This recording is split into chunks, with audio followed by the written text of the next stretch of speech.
Pronunciation, rutabaga. Watching right now. Yes, they are. They are. He's killing us. We're doing the intro.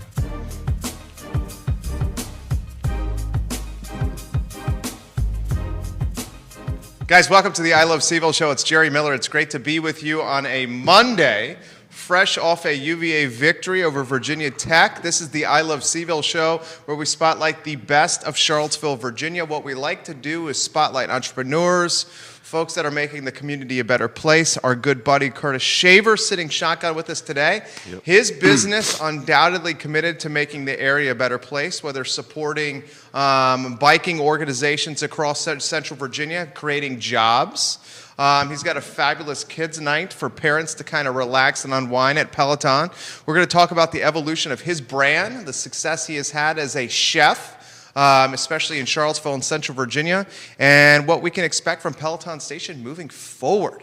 Before we get to Curtis Shaver, let's thank some of our clients that make the program possible. We are an advertising agency here at VMV Brands, and on the first and second floors of this building, we manage a lot of clients. Two of our favorites, Interstate Pest and Service Companies, and Anderson's Seafood and Catering, along with Scott Wagner, Chiropractic and Sports Medicine. Let's start with Interstate. The business started in 1969 with the first generation, Mr. Wells.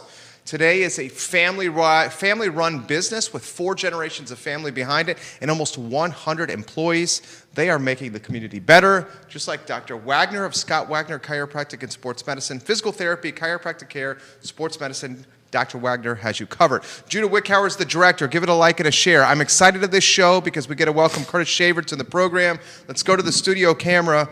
Curtis, hello. Hey, Jerry. How's it going, buddy? It's going well. What's good, buddy? Not much. It's good to be back here, man. I know. It's been a while since I came back on the show, so It's fun great to be back. to have you. A number of chefs watching right now, folks in Richmond, upstate New York. Let me throw this to you. I know this question. Okay. I want to know for the viewers, who is Curtis Shaver? What is passions, hobbies, and interests? What makes you tick? What makes Curtis Shaver tick? I'm just an all-around good guy. Like to mountain bike. Mountain biking is one of my favorite things to do. It's a good sense of, it's almost like my therapist. It's my exercise. And I love to cook. I love hanging out with my buddies. Like going to see live music. From upstate New York. Born and bred. Moved down here in 2007. Yeah, man. Thanksgiving for Yeah. you. I've always wondered this. You are one of the most badass, talented chefs Yeah. on the Well, thank you. Commonwealth. I'm going to Appreciate straight that. up say that. Thanks, Okay. appreciate I that. appreciate that. I'm glad you said yeah. That's good. I like your swag, buddy. I like your swag. How does a chef of your talent get ready for Thanksgiving if you're not the one in charge? How does anyone meet expectations of being in Curtis's ecosystem when they're preparing food for Curtis Shaver? Well, I'm pretty easy to cook for because I just enjoy. I know what it takes to cook food, and I understand that people probably get a little intimidated by cooking around me. But honestly, I love all kinds of food, and when somebody cooks for me, it's fun. I let all that kind of chef kind of stuff go aside, and I just like enjoying hanging out with people when they cook. But as far as Thanksgiving goes, Thanksgiving's probably my favorite holiday. Really? Why? It's just because of what I just said.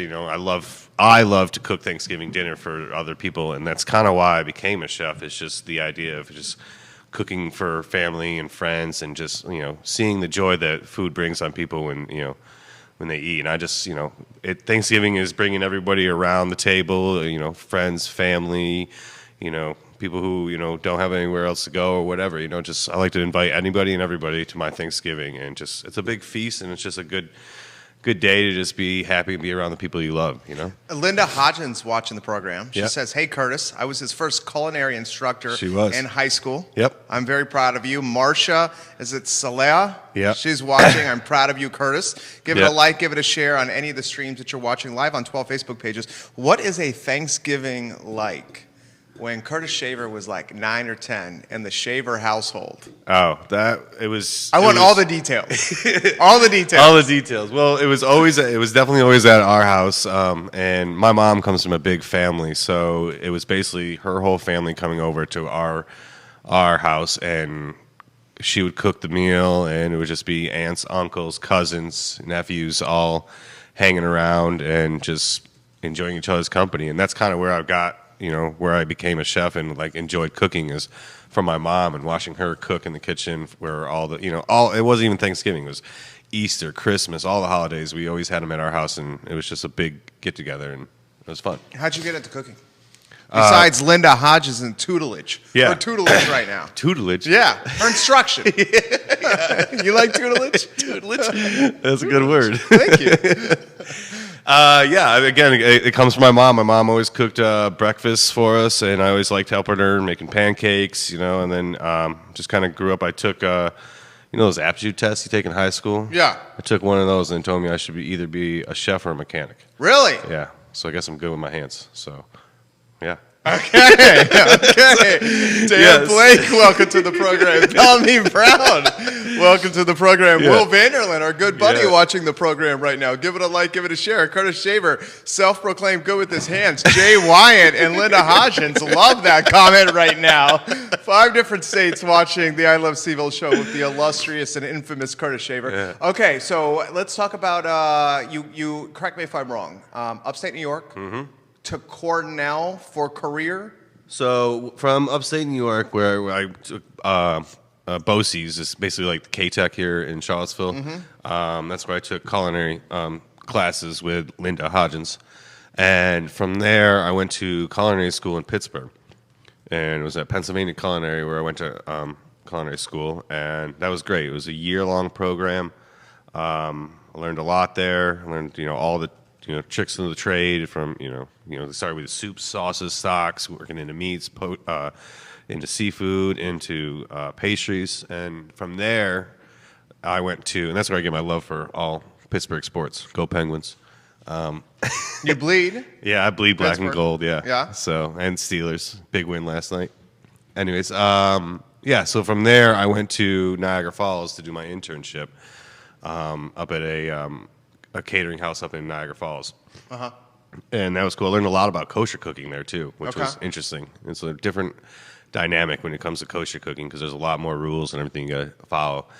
So from there, I went back home and became a sous chef at a local restaurant that I grew up. I actually washed dishes back in high school at. I went back. It's called the Genesee River Hotel. And I was the sous chef there for a couple of years. And then from there, I moved to Cortland, where I finally got, and then to Ithaca, where I finally got the job working with Craig Hartman at Cornell, at the school, in the hotel school there. So people who watch, and we got a lot of upstate New York watching right now, like Chris Fonte, upstate New York in the house. Just Yeah, put went him to in high the school feed. with him, yeah. A lot Good of your buddy high of mine. school watching right now. Yeah. Before we get to Craig Hartman, I want to know, I want you to wax nostalgic right here. Okay. I want you to remind me, because I've heard some of the stories. What was 18, 19, 20-year-old Curtis like? You're finding a career. You got your money. You got some money in your pocket. Yeah. You're working your ass off. Yep. You're playing even harder. Yep. Talk to me about 18, 19, or 20-year-old Curtis. Let's see. When I was 18, 19, I was in Niagara Falls then, and basically I worked.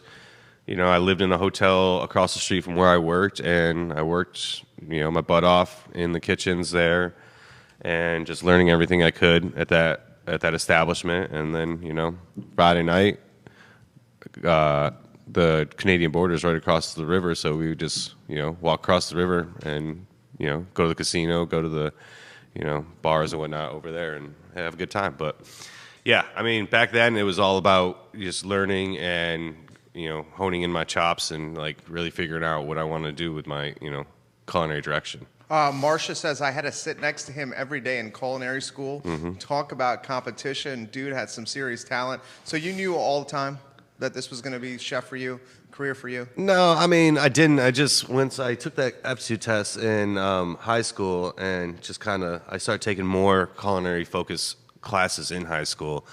And then even at BOCES, I just kind of realized that, like, it was fun. It was, it was enough of a challenge, but it was a fun challenge for me. And I enjoyed doing it. And it, everybody seemed to like what I made. So it's, kind of felt like I had a good niche for this kind of lifestyle, this work. You know? One of the gateway links for you here was Craig Hartman. Yep. And we call Craig Hartman oftentimes on the show the godfather of culinary in Charlottesville and Central Virginia. Let's not boost his ego too much. Right? I think Craig Hartman is watching right now. Someone tag Craig Hartman in the feed. We're talking about you, Chef Hartman. He is one of the reasons you come down here, along with Brooksy. Yep.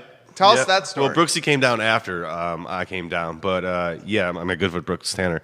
Craig and I, and Brooks, we all worked together at Cornell University, and he came down to be the executive chef at Keswick Hall. And so he called me up one day and asked me if I was interested in a sous chef job down here. I drove down, checked it out. He showed me all around, Virginia or Charlottesville, sorry. And I was like, yeah, this is my next move. I want to go because, I was working at Cornell, and it's that was like a, what do you call it? There's nowhere room for me to go actually at that point. You hit your ceiling. Yeah, basically, yeah. And even my good buddy and my chef de cuisine, Tony Jordan, he even told me you should take this job. So when I came down, checked it out, and I was like, yeah, this is what I want to do. And so I came down here, and I was the sous chef at Keswick Hall. I was sous chef for a couple of years, then I became the banquet chef, and I was there for about 5 years. Our buddy Mike Yeager is watching the show. I love Mike Yeager. Should we save his question for later, or should I ask it right now? I don't know. Proceed with caution. He wants to know what product you use on that luscious, bushy, very manly beard of yours. Thank you, Mike Yeager. I'm glad you appreciate it. Yeah, you recently got it trimmed. I did. Well, a little bit, trying to grow it out a little bit more. Just shaped up a little bit, So you go to Keswick Hall. Yep. In Central Virginia. Mm-hmm. And Keswick Hall is like so different than like a traditional restaurant. Yeah, it was night and day different. Yeah, it was the first 4-star restaurant that I worked at, and the fine dining was there, and the food that we were making, it just elevated, and it also challenged me to elevate my skills to that type of quality of food that they wanted to serve there. So. Did you know that, because, I know you well, guys, I've known this guy for a long, long time, inner circle friend. You are, when it comes down to it, you are like so super talented, and you can cook so many different kinds of food, but I think when it comes down to it, you want to cook like comfortable, approachable food that appeals to everybody. Yeah, exactly. And I've said it before, people ask me, like, what's your favorite dish, or what do you like to cook, and like, what's your style, and it's just, like you said, it's just good, honest, approachable food. Like, not really no bells and whistles, just doing the right techniques, right, and making sure you pay attention to what you're doing, and just season things well, and just make sure it tastes good. Andre Xavier, CEO of CVille Hop-On Tours, watching the show. Yep. He says you're part of the dream team over there. Give it a like and a share on any of the streams that you guys are watching. Curtis Thayer, congratulations, chef. Bo Stockton of Michael's Bistro is watching. Dino is watching of the Brick Oven. Charles Schoolcraft, Aaron King at Feast. Roger Voisinay is watching. John Dallas Campbell. Watching right now. What's up, Jay Bird? Give it a like, give it a share. Jay-Bird. Leslie Gourdain, Crozet. You have 5 different states watching the program. Okay, let's talk about getting out of Keswick.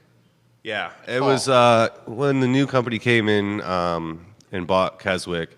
When Andre's talking about the dream team, that's back when it was Craig, Mike Yeager, Brooksy, Andre, all those guys. We, really tried to elevate and make Keswick Hall the best we possibly could, and we did a really good job. That place was pretty baller, pretty badass place to go and eat and stay and play golf at. And the new company came in. Craig left and went to open up the Barbecue Exchange. I worked under Dean Maupin, which was great as well. Learned a lot of good techniques from him.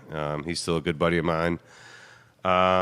But again, once all that happened, everybody was kind of phasing out of that scene there. I was ready to get a little bit, I like to say a little grittier, a little dirtier, and come down into more of the Charlottesville food scene, because the call was a little bit more over here, and the rest of the restaurants, they were, I wanted to get more into the downtown restaurant scene. So, well, I didn't actually quite do that. I went to Dooners instead, which was also fantastic. place for me to work. When you were at Dooner's, was Laura Fauner there? She was on her way out to have her second child, and Okay. that's how I got the job there. Someone tag Laura Fauner on this stream here. We love Laura Fauner on this program. Mm-hmm. Dooner's, iconic in Charlottesville. Yeah. Talk to me about the experience at Dooner's, and let's describe Dooner's first. Tiny, tiny, tiny kitchen. Yep. Tiny, tiny, tiny dining room. It's got to serve incredibly tasting food. Yep. Because And the menu it's is- loud up front. Yeah. It's tight up front. So Always people busy, come always back for the packed. food. Yeah, yeah, and the menu's massive there. So you're responsible. Each station, there was 3 stations in that kitchen. Each station was responsible for, probably close to a dozen dishes each. And so, you had all day. The restaurant opens up at 5:00. You have all day to get your station ready, and Bob liked us changing the menu frequently, more frequently sometimes than I would like to change it, but that's what they like there. They like to go in there and they can get some of the same staple items, but they can also experience something new every time they walk into that restaurant. And so When did it you was a lot start of fun. feeling challenged to be like, I got to be executive chef? Because what I know about you is, I'm going to embarrass you a little bit, is you're a leader. You work well with others. People Yeah. are inspired by you, from what I've seen. You like calling the shots. You do it in a way where you don't micromanaging people. Yeah, I I make mean- that mistake.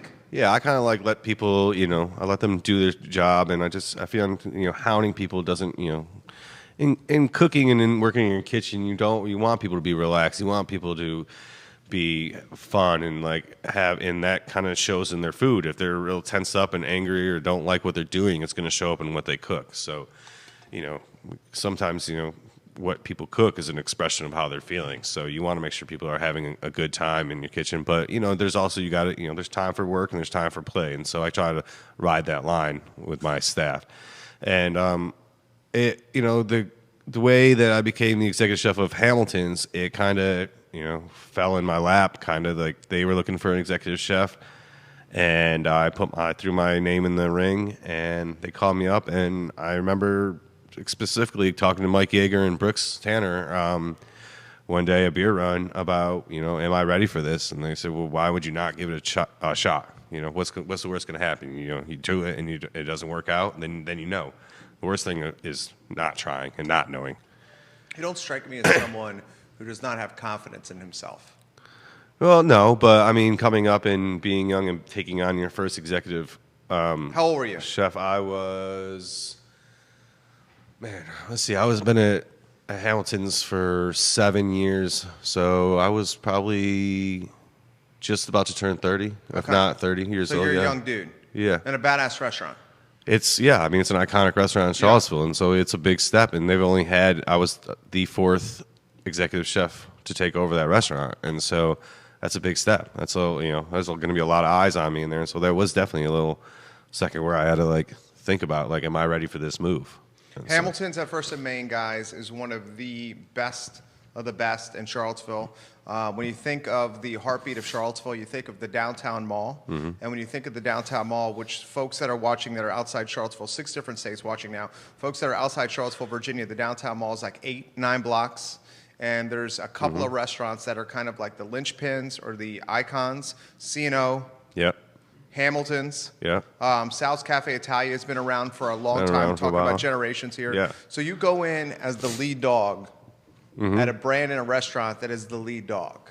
Give Yeah. me the first, before we talk about the tribulations and the successes you had there, give me some nitty gritty of holy shit, I'm in the thick here. I can't believe this has happened. Give me one of those tough stories that you had to overcome.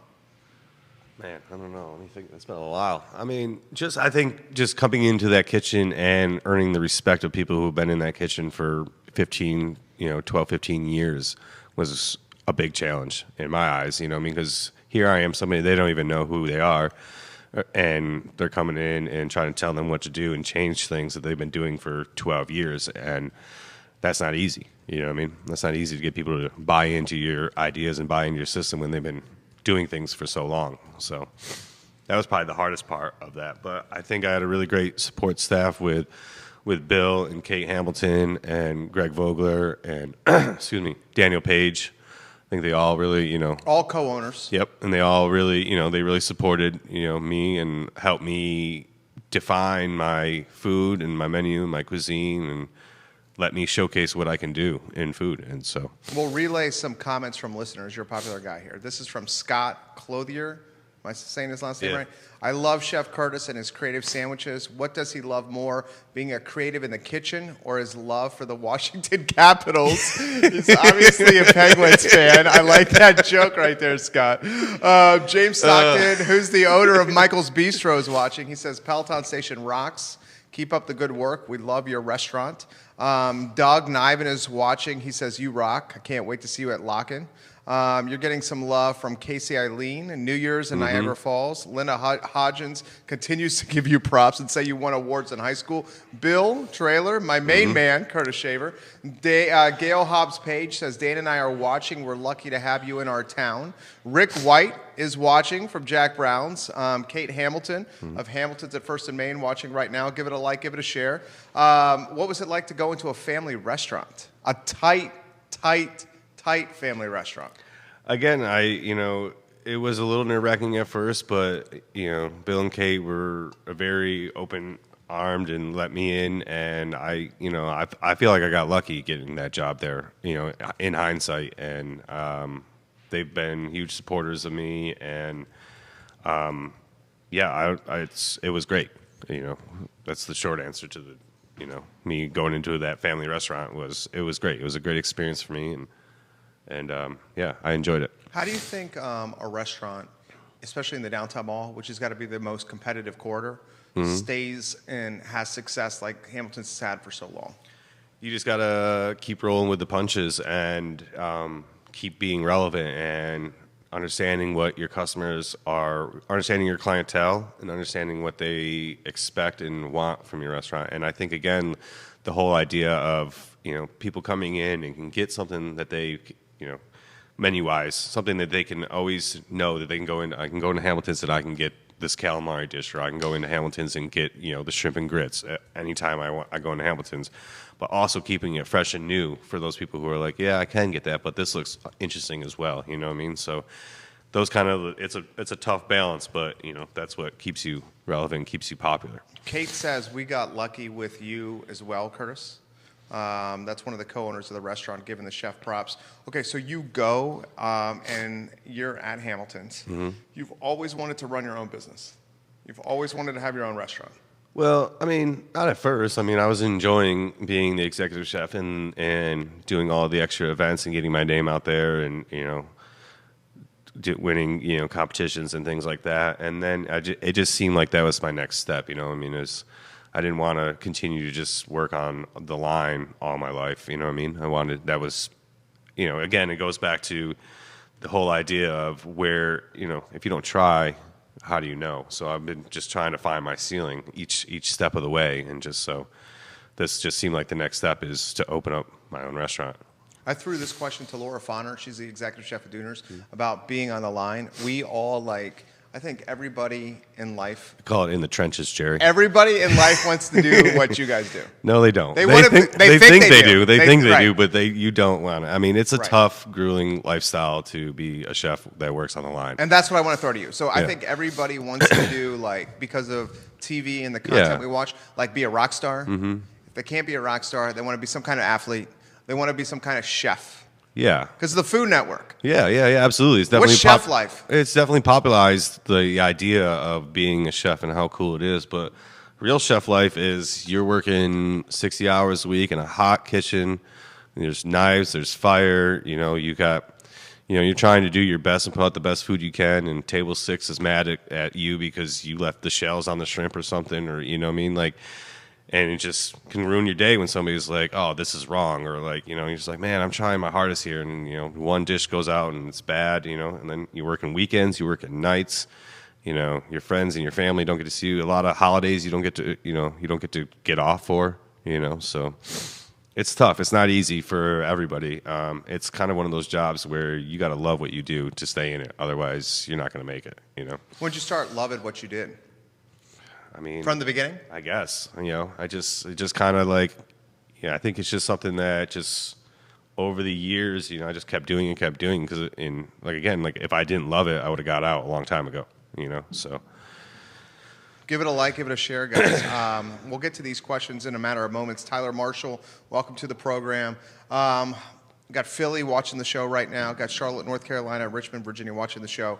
Peloton Station, co-owner and executive chef. Yeah. One of my favorite places in Charlottesville. You know this. You're the mayor, aren't you there? I love Peloton Station. You know I love Peloton Station. This, your baby. Yeah. It's something that I've been thinking about for years. Again, like I'm an avid mountain biker, so that, before, and I just, I used to work part-time at Performance Bike Shop, which was down in Seminole Square. Yeah. And, you get people in there who are just like, oh, I just got a flat tire, or can I get this fixed, or, can I get this? I'll be back in a half hour or something like that. And I was like, well, why can't I combine the two things that I love to, and make one thing that so I've been thinking about it for years and years. I mean, even back in Ithaca, we talked about, when we go on bike rides, how cool it would be to have a restaurant that was like all about cycling and that, has a little bit of a bike shop in it.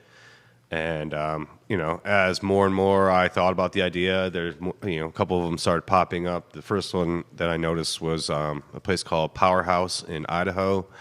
Was really, How did you notice that? I just started looking, and you just kind of look at those things. You go online, you just kind of tap in your ideas and see what's out there. And so I found that place, and then kind of like that idea, and you start seeing them. In Europe, they're huge. There's cycle cafes everywhere in Europe, because they're more in tune to, using bicycles as commuting instead of cars over there. So,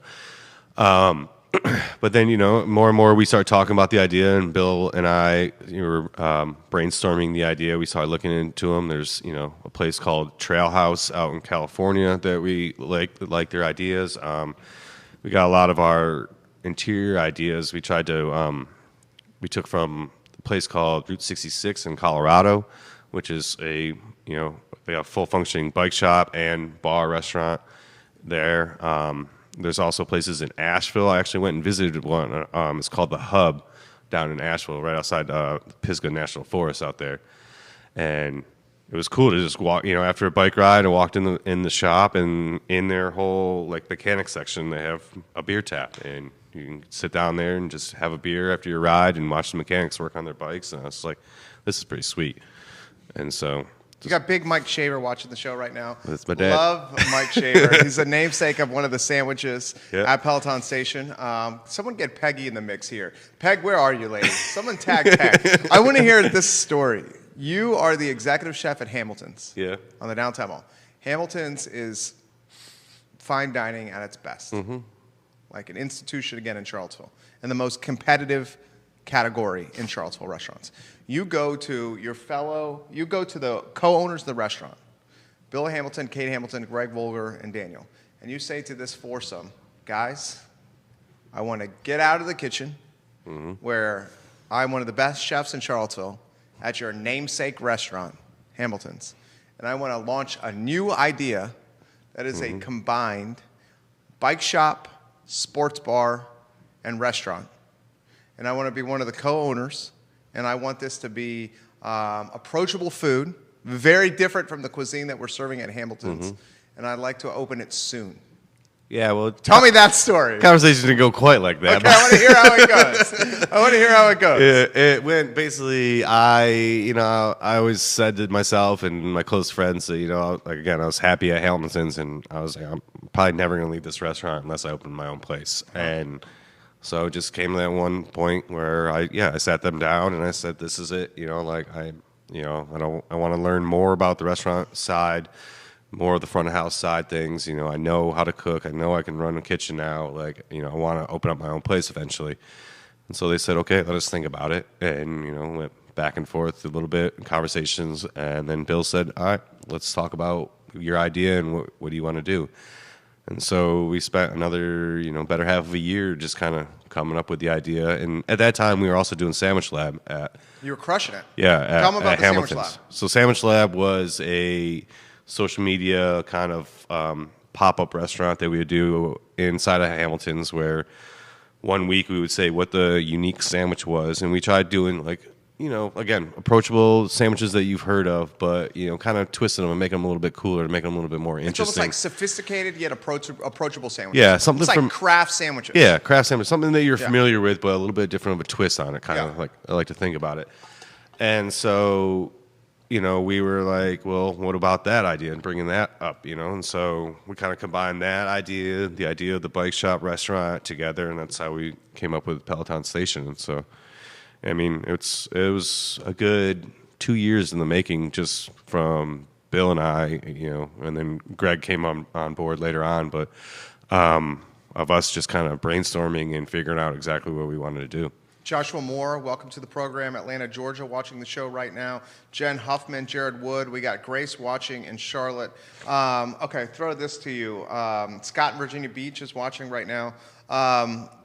What was it like launching the restaurant, and how was it different than being a chef? Because you had to take part in front Everything, of the house, yeah. Aesthetic, front of the Everything. house, menu creation, Yeah. staffing, hiring, Yeah. booze, Yeah, everything. It was a huge learning curve for me, especially, never opening up a restaurant. And so I was thankful to have Bill there because he's, opened up Sticks and Hamilton's. And so he's kind of knows a little bit more of the ropes to it. So, but it was a huge learning curve. I remember in meetings, we would meet once a week and just, all right, where are the outlets going? Where are the light switches going? It's like, you don't even think about that when you're like, I want to open up a restaurant. You got to think about everything. So where the sink's going, we got to put a hand sink here. We got to put, designing the kitchen, and then, all the front house hiring and, what kind of bar are you going to have?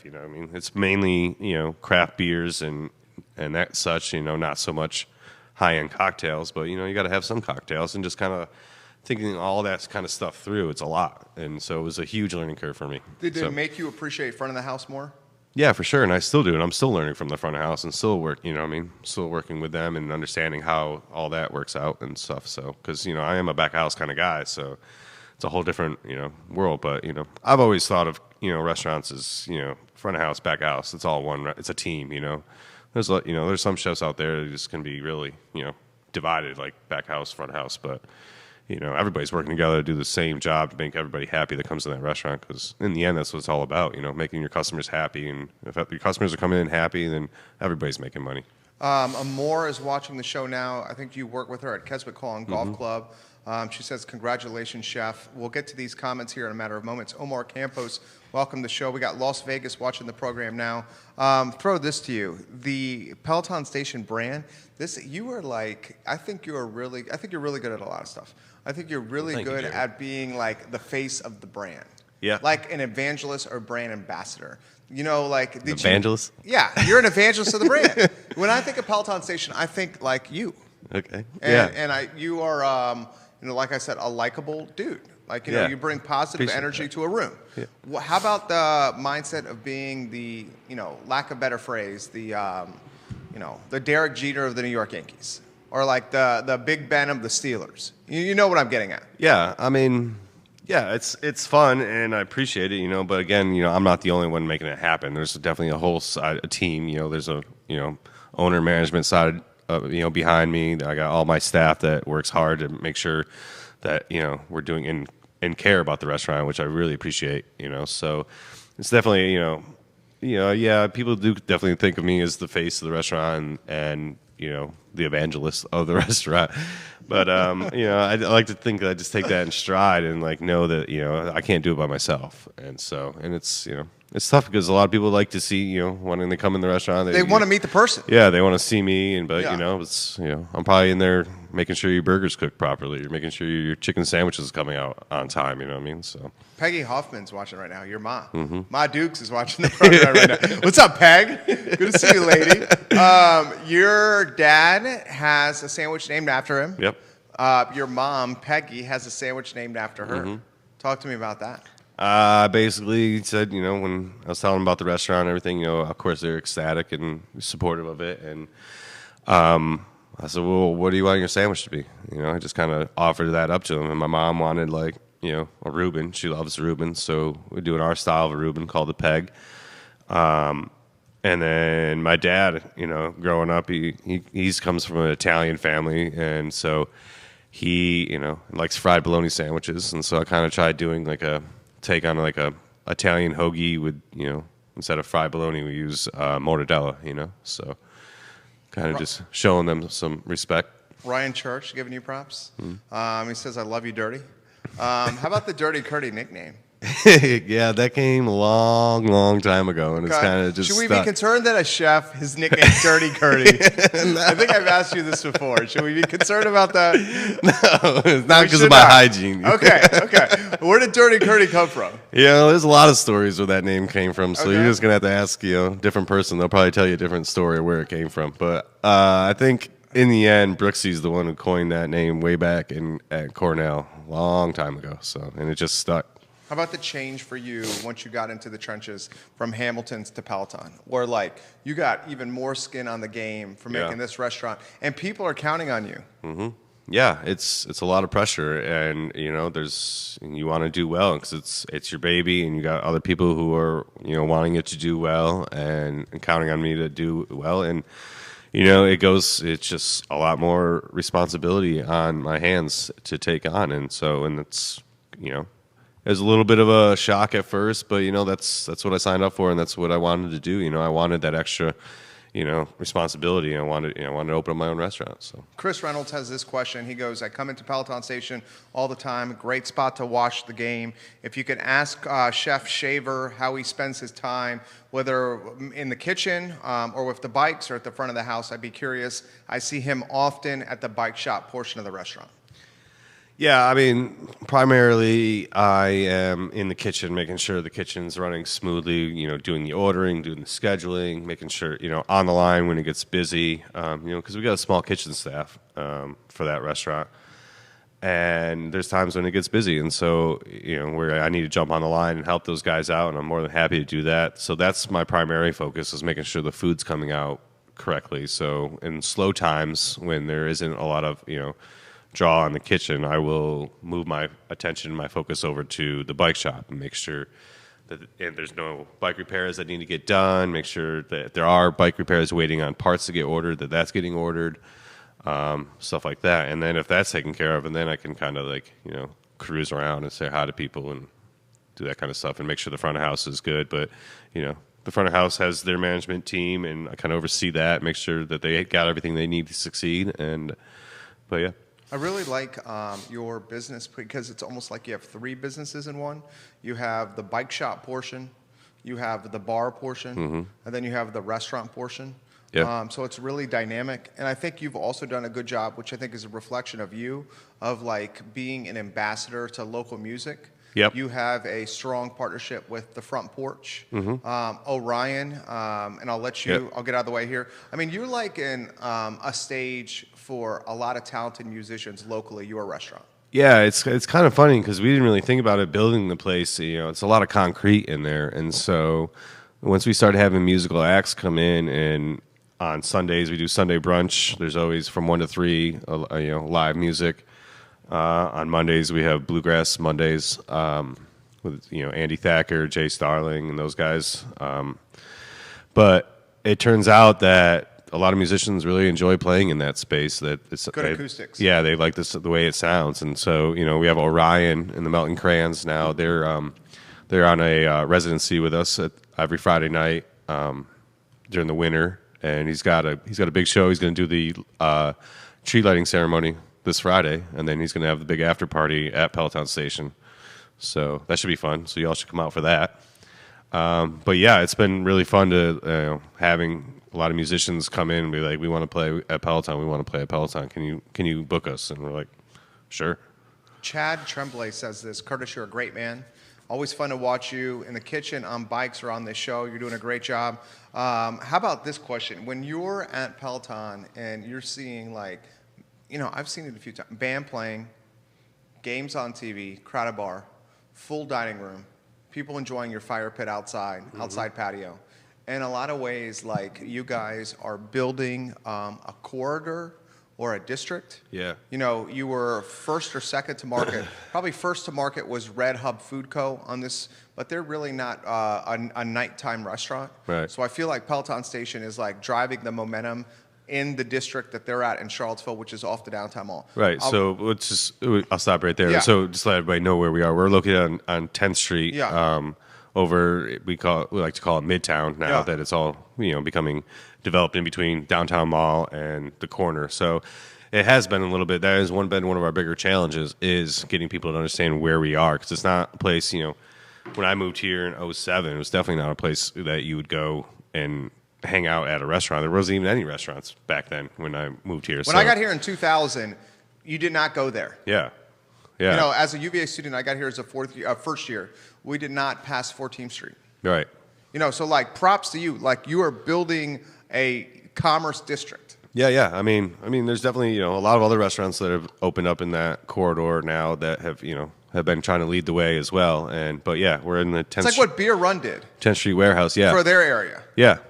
Yeah, it is. I mean, they definitely brought a cool vibe restaurant to a place that there really wasn't anything. And that's difficult because there is a lot of customer base in these downtown mall corner. Even Belmont now has a good clientele of people who want to go there and experience the restaurants and the shops there. So yeah, it's been challenging, but it's been fun to be one of the front runners in trying to make 10th Street Warehouse and that whole corridor become a place that people can venture to. I think you're going to crush it there. I really do. You got Mud House opening up next to you. You got apartments surrounding you, engulfing you. The whole 10th Street corridor is changing completely. 10th Street corridor went from like I said in 2000, somewhere you didn't venture to now like people eager to live in the heart of the city where his restaurant's located because of its proximity to everything. Yeah. How about the mindset of being like manifest destiny, fearless leader,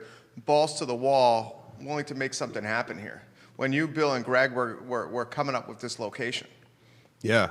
I mean, it took us a while to find the location, but when we found it, I mean, it's the old CVille Classic Car Garage, and before that, it's a badass spot. It was at Jarman's, and it's kind of got that iconic window face that everybody loves. But yeah, we just kind of thought that would be the right spot because it already was a garage before, and the whole kind of industrial garage feel of a bike shop kind of worked with what we wanted to do. Well, I'm impressed. Throw this question to you. Charlottesville and the competitive nature of being in restaurants. You're a competitive dude, and people on the feed are saying you're super competitive. You were competitive from day one. I can think of 3 categories that are ridiculously competitive. Restaurants, being real estate agents, music venues. Yeah.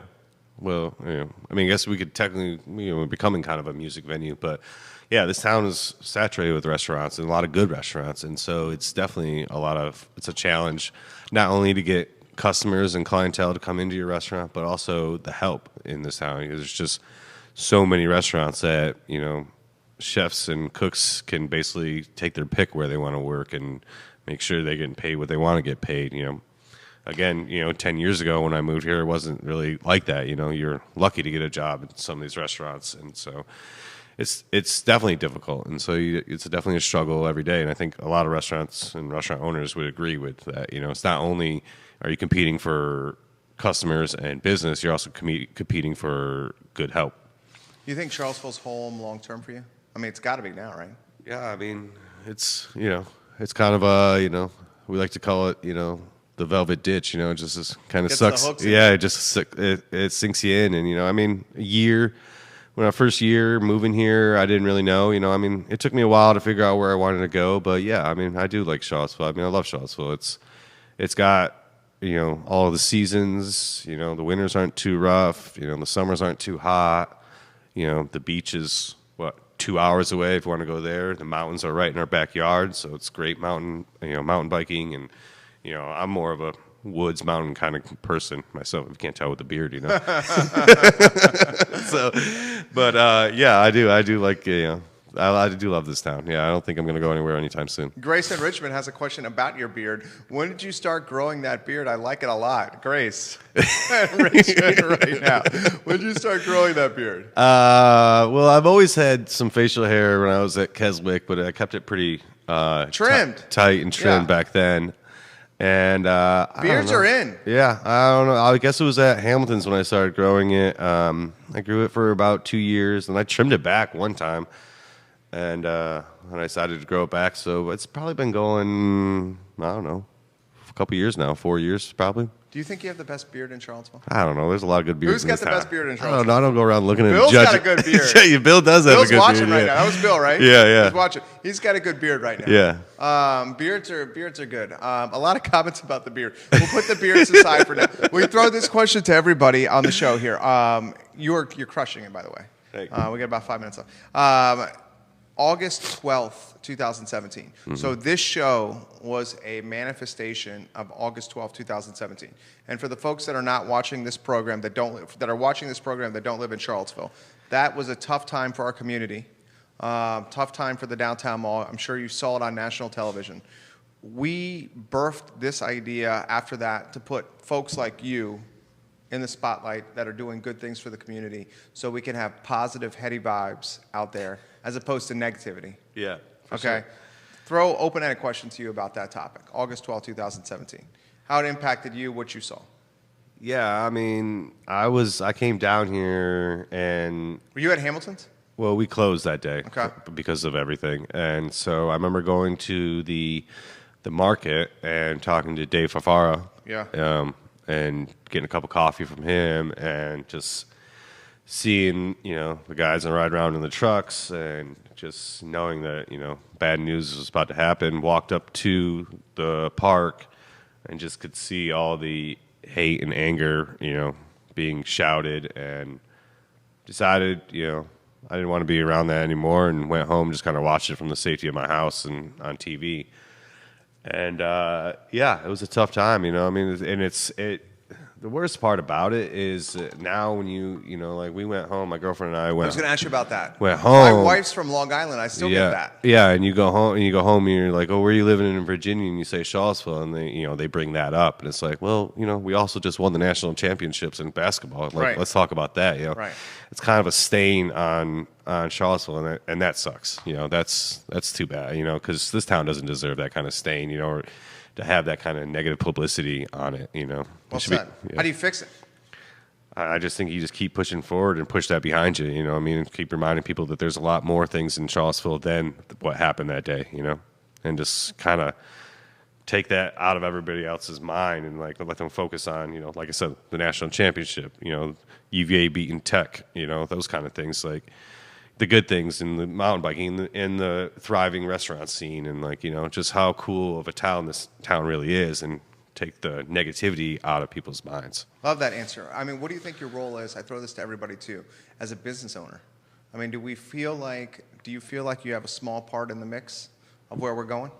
Yeah, I mean, definitely you should. Yeah, I definitely feel like we have because basically, we're just trying to create a fun, friendly environment where people like to go and have a good time, and not think about all that kind of stuff. You know what I mean? So, yeah, I think as long as you're trying to better the town, through making cool, unique restaurants like Peloton Station that you don't really see anywhere else, or they pop up in different parts of the country, but just kind of having cool, fun things for people who come to Charlottesville or live in Charlottesville to see and experience, just only makes this place grow and be better. You got a comment coming in. Curtis, we see you around town all the time watching live shows. Do you have a favorite venue? It's a good question. Yeah, it is a good question. In Charlottesville, I mean, it's hard to beat the Jefferson. They always bring in a lot of good shows. That's your number one? Yeah, I mean, the Pavilion's super fun too. I've seen a lot of great shows at the Pavilion. Yeah, I mean, even the Southern, that's a fun place to go. See some, up-and-coming bands. I've seen a lot of good bands that, nobody's ever heard of at the Southern, and then next year they sell at the Jefferson, you know what I mean? So, yeah, this town's also got a lot of great live music. Asher, who's been on this show, the musician, he's watching in New York City. I believe in architectural graduate school. He says you were the man. He's Jay, played Peloton. now that he has reached the upper crust, he can't leave. That's Jay Lyon. Julian gets a chuckle off stage for that comment. Thank you, Jay Wyatt, for that. You are in the upper crust. Oh, that's so funny. How about this question coming in? Curtis, we see you at a lot of bars, too. What is your favorite bar not named Peloton Station? That's a good question. I mean, Peloton's my favorite. yeah. I mean, obviously, I'm always going to hang out at Peloton, but I like to go to Miller's, see the cows when they're playing at Miller's. Jack Brown's, we always like go and have a few afternoon sodas at Jack Brown's, and even Moe's. We always like, my girlfriend Julie and I like to go over to Moe's and hang out with those Julian guys. getting some props over here. Makes Julian happy over here. I like that. Throw this to you here. Peloton Station, what do you want to see from Peloton in the next couple years? I just want to see it continue to grow and be a success and be, a place that, people in Charlottesville love to come hang out and love the food. And yeah, I mean, I couldn't ask for anything more than just to see that be a thriving, business. Rashad wants a shout out. Oh, He Rashad. said, shout out to Curtis. Rashad works alongside Curtis at Peloton Station. Yeah, he does. He's one of my line cooks there, and yeah, he's a good kid. He's You gonna give him a shout out? yeah. What's up, Rashad? All right, let's wind down this way. I've thoroughly enjoyed this. What does Curtis do to relax? Well, lately it's been Disney Plus. I don't know. You got the subscription? Yeah. You I went mean, with the who upgrade? doesn't, Why? Yeah. I don't have it. I have a 20-month one. Why'd you go with it? Was it the Pixar movies? No, actually, we've been rewatching all the Star Wars? Pirates of the Caribbean Okay. movies. Yeah, we've been watching those. right. Captain Jack Sparrow. Okay. I think you could pull off Captain Jack Sparrow. Or Davy Jones. With that beard, you don't think you can pull that off? Maybe. I don't know. Who do you most align with in Pirates of the Caribbean? I don't know. Maybe him. I think Davy Jones. I like Davy Jones. He plays in Dead Man's Chest. They play one of our favorite games to play together. Liar's Dice. Yeah. So yeah. Why Davy Jones? He's just Got some swag? Yeah, he's got some swag. He's a badass. He plays Liar's Dice. He's got that octopus beard. It's pretty cool. You're getting a lot of comments about the beard here. Yeah. You giving any advice to someone about growing a beard?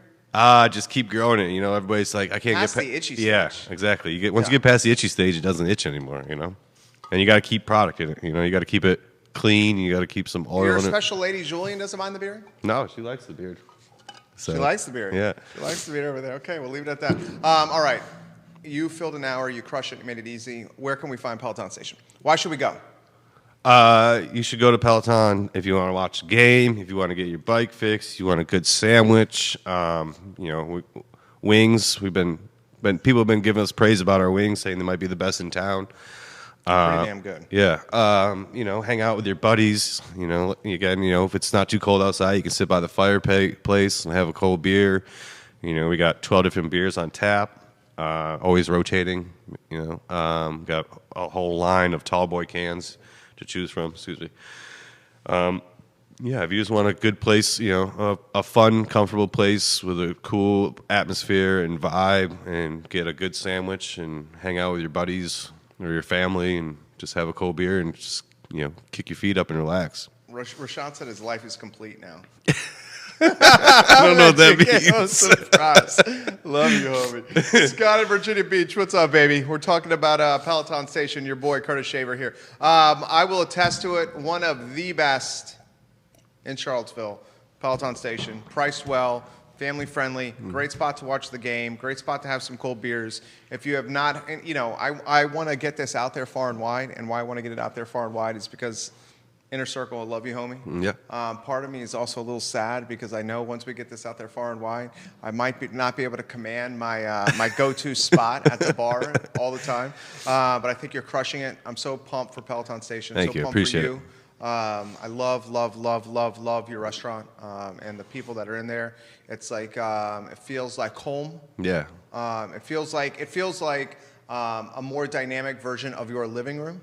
Yeah. Which I think in a lot of ways was the concept. And I'm grateful for you coming on the show. Thank you, Jared. I appreciate it. I'm glad you guys asked me to come back on the show. It's always fun coming You got a here. little sweat up here. It's hot under these lights, These man. lights make it hot. Yeah, I it's know. real hot. This is why we keep it 65 degrees in here. Judah yells at me for I know. keeping it so cold in here. It's hot as hell under these lights, it's right? hot, yeah. Right, my pits are sweating right now. It's hot as hell. Curtis Shaver, the EC and co-owner of Peloton Station on 10th Street. Get there this holiday season. It is fabulous. We'll take today's show and we'll syndicate it across the I Love CVille network. You have a lot of messages that we're not going to get to. We are going to try to answer these questions for you after the show by tagging Curtis in the comment section so he can respond to your questions. Okay. We'll syndicate this show for 30 days across the I Love CVille network, which is 17 Facebook pages, 17 Twitter accounts, an e-newsletter that goes out every morning to 118,000 inboxes.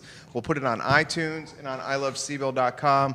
It's a fabulous spot. We close the show the same way every single day. We ask everybody that's watching to please embody the golden rule, and it's pretty straightforward. Just treat the people in your life how you want to be treated yourself. The golden rule. Treat other people how you want to be treated yourself. And I think it'll make the world, Charlottesville, the Commonwealth, and the country a better place. I'm Jerry Miller. It's the I Love CVille Show on the I Love CVille network. Enjoy your afternoon. That was easy, right? Yeah. Good job. Sweating. You're great. You're fabulous. One more thing we got to do.